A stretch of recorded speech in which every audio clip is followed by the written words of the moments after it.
Jõulupuu toomise komme ulatub Eestis 19. sajandi keskpaigani. Avalik esimene ja ka maailma esimene jõulupuu toodi aga Tallinnasse Mustpeade vennaskonna poolt juba 580 aastat tagasi. Hilisem komme siis on, et see jõulupuu tuuakse tuppa ja tuppa toomine toimus tavaliselt siis jõululaupäeval ja see tehti koos siis perega ja tavaliselt siis pereisa koos lastega käis siis sobilikku jõulupuud metsast otsimas. Loomulikult ei võta me seda puud metsanoorendikust, kus kõikidel nendel puudel on võimalus suureks ja vanaks kuuseks kasvada. Me valime välja sellise puu, millel seda võimalust ei ole, ehk siis kraavikaldad, metsaservad, elektriliinide või gaasitrasside liinialad. Testimaks seda, kas puu on elus või surnud, on väga lihtne.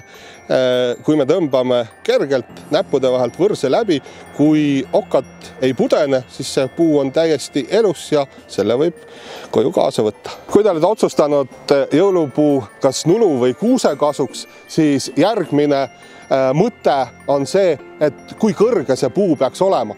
Ja oluline on see, et see puu mahuks teie tuppa ära. Ja kuldreegel on see, et puu kõrgus peaks olema umbes pool või meeter madalam kui teie lae kõrgus.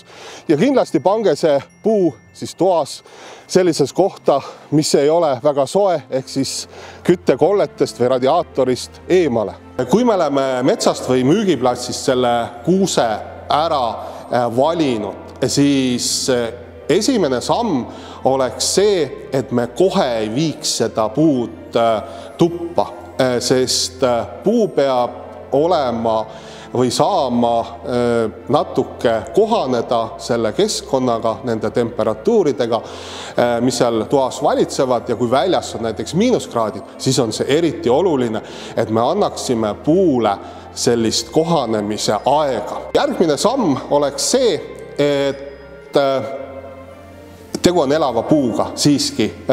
Ta vajab vett, aga et ta seda vett kätte saaks, selleks me peame esimese asjana selle puu tüüka osast ühe väikese jupi maha lõikama ja me peame tegema ilusa puhta lõike sellest tüve osast. See võib olla mõnest sentimeetrist, 5 sentimeetrini, võib-olla isegi 10 sentimeetrit ja sellega me reguleerime ka selle puu kõrguse. Eriti inetu jääb puu siis, kui see latv on vastu seda lage paendes, et mitte kunagi ei tohi seda niimoodi teha. Kui puu on otsast siis või tüve otsast see jupike maha saetud, siis peab arvestama sellega, et see puu joob esimestel tundidel üsna palju vett. Temperatuur võiks olla seal toatemperatuuril või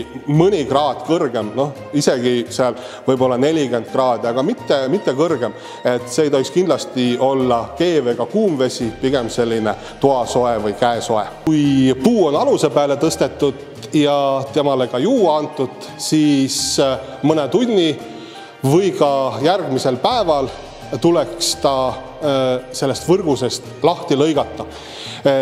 Miks sellega oodata, on ikkagi see, et puu jällegi kohaneks selle uue olukorraga. Ja eriti siis, kui puu on külmunud, tuleb selle võrgust lahti lõikamisega natuke oodata. Meil on siin mõned tunnid juba mööda läinud ja me lõikame selle võrgust lahti.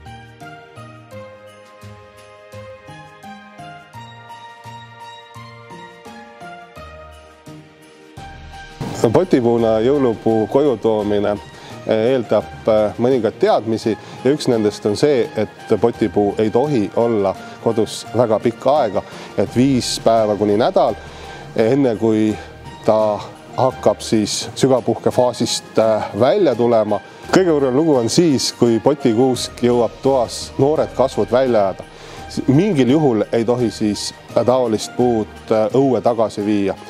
Ja järgnevalt tuleks taolist puukest kasvatada kuni kevadeni nagu tavalist potitaime anda talle siis mõõdukalt niiskust, hoolitseda tema eest ja alles kevadel saab teda siis aeda ümber istutada.